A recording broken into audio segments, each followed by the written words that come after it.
Thank you, Preston. I'm here live at Hampshire County School for Gifted Children with Bernd. Good evening. Good evening, and thank you for having me tonight.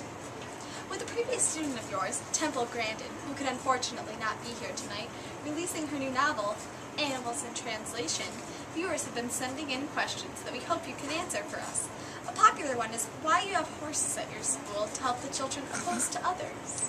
Well, we have had the horses at the campus for quite some time now, and they've always seemed to comfort them, especially Grandin, who took a specific liking to them.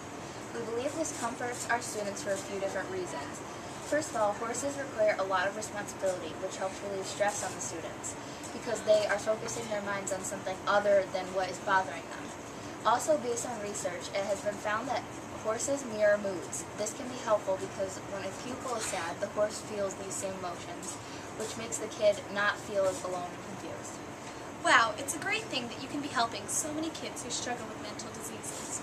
Another frequently asked question that is popping up from readers of Grandin's new book is about autism getting worse with age. On page 4 of Grandin's story it states, "When I reached adolescence, I was hit with a tidal wave of anxiety."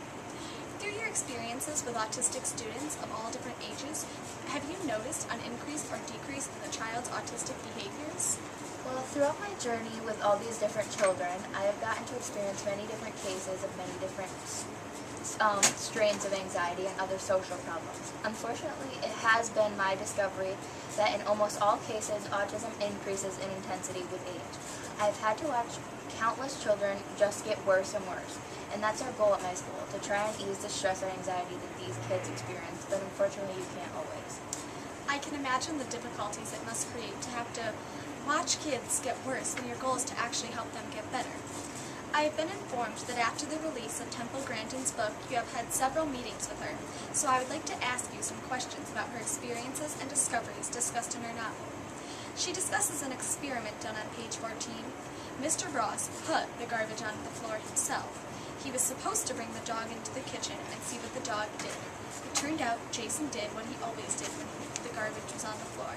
He took off running. Why do animals behave like this and anticipate negative reinforcement? Well, this is actually a topic that Temple and I had just a few days ago.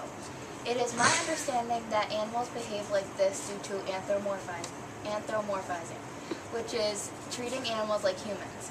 Since all our animals aren't humans, doing this confuses the animals, therefore creating fear, because they don't know what is going to happen next.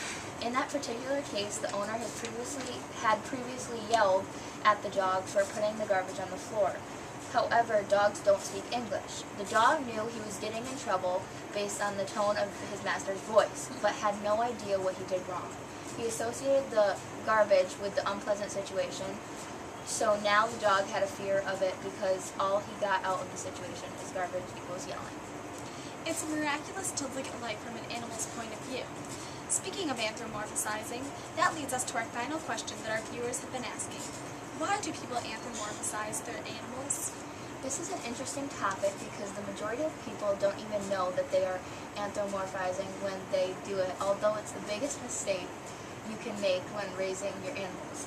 It can cause serious mental anxiety for years to come, but unfortunately most people don't know they're doing it, so it can't be fixed. Well, it looks like we're just about out of time. I would like to say a special thank you to you, Mr. Foecking, for joining us this evening. Back to you, Preston.